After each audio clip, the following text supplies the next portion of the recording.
Nous y sommes. C'est le moment pour moi de saluer ce que nous attendons depuis, notamment la décision d'Ali Bongo Ondimba d'être candidat à sa propre succession. J'ai souvenance, il y a 4 ans, lorsque nous éditions à la demande de l'honorable Alain Simplice Bongoré cet ouvrage, Ali Bongo Ondimba, obstination et détermination pour l'émergence à tous les prix. On le savait d'emblée qu'il fallait que l'homme revienne sur les sellettes pour avoir tracé les sillons d'un développement harmonieux du pays.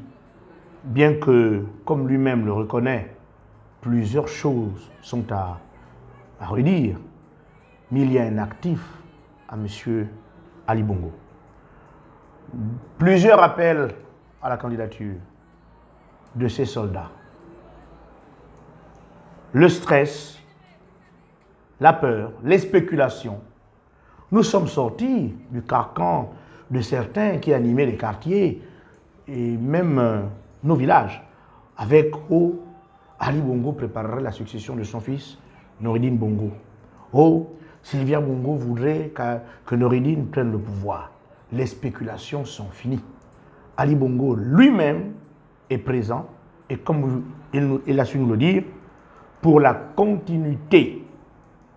Son désir de voir le Gabon aller loin, il demeure en dépit de tout. Et l'homme nous a fait la démonstration lors de son passage que nous connaissons tous à Riyad, dont les souvenirs nous empêchent d'en revenir. Mais il y a aujourd'hui que, proche du combat, certains soldats peuvent se sentir frustrés, à tort ou à raison. Pour revenir sur certains qui ont peut-être perdu des privilèges, qui sont peut-être frustrés parce qu'il y en a qui avaient quitté le parti au pouvoir et qui sont de retour, on a cette impression que ceux qui sont revenus vont prendre les fauteuils de ceux qui sont restés longtemps fidèles. Et là, c'est en tant qu'investigateur politique que je le dis, pour avoir accompagné l'homme qui est Ali Bongo depuis 2009, que ce n'est pas connaître Ali Bongo. L'homme est fidèle en amitié. Beaucoup le savent. D'ailleurs, certains grands noms que l'on ne citerait pas ici, les populations peuvent se soulever. Enlever un tel n'est plus bien. C'est lui qui est l'image du pays. Quand vous êtes l'ami d'Ali Bongo et qu'il compte sur vous, il ne vous déçoit jamais. Parfois, on est allé à décevoir le président. On ne va pas revenir sur ces événements-là. C'est pourquoi j'interpelle tous les acteurs, tous les soldats du président, d'être unis. Parce que nous n'avons en réalité qu'un seul vrai combat. C'est le fauteuil présidentiel. Car c'est encore Ali Bongo qui a le privilège de redistribuer, n'est-ce pas, le pouvoir à tous les méritocrates. C'est aussi une interpellation à l'endroit de ceux qui, actuellement, sont aux manettes et qui ont des responsabilités confiées par M. Ali Bongo. Il a une autre qualité, M. Ali Bongo. Au moment opportun, il sait demander des comptes à qui de droit.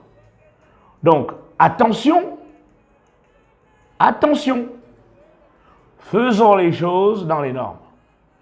Que nos petites guerres intestines ne soient pas celles-là qui détruisent la dynamique voulue par Ali Bongo qui appelle à l'unité des fils et des filles du Gabon, à l'unité de ses soldats. Très chers soldats, personne ne sera oublié. Avec Ali Bongo, personne ne sera oublié. Ce n'est parfois qu'une question de temps. Et j'ai pour exemple une anecdote que je vais vous partager sans citer les noms. Les noms seront anonymes. En 2016, nous y travaillons autour d'Ali Bongo. En 2017, certains ont été d'emblée récompensés et d'autres ont pensé qu'ils étaient oubliés. Et nous nous retrouvions parfois en train de discuter sur « on a battu campagne, on a fait ci, on a fait cela ». mais le président ne voit pas, il n'est pas là. Et je vous jure que la personnalité dont je tais le nom, lorsqu'il a été récompensé par Ali Bongo, bingo, il m'a appelé de suite pour dire, tu sais, je viens d'être surpris. Mais comme on le disait, Ali Bongo n'oublie personne.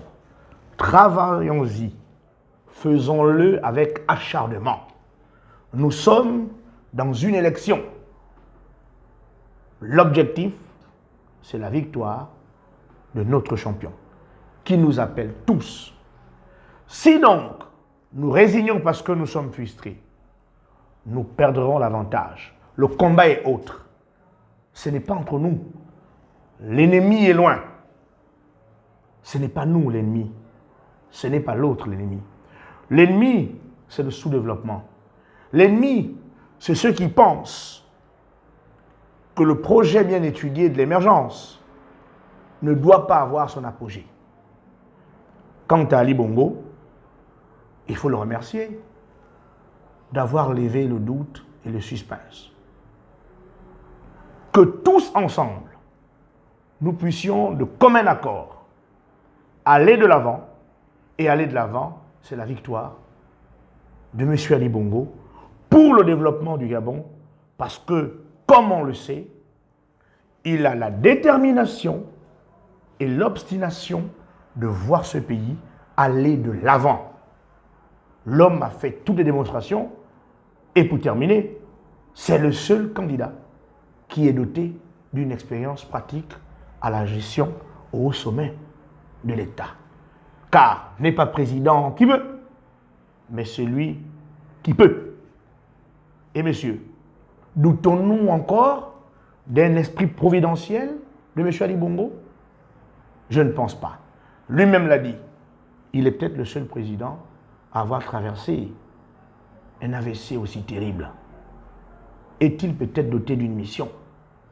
Et comme vous le savez, si tel est le cas, tous ceux qui voudront empêcher le développement du Gabon seront aussi des ennemis de Dieu. Ils ne prospéreront jamais. Que vive Ali Bongo, que vivent les soldats d'Ali Bongo, que vive l'unité nationale. Tel était mon message de ce jour.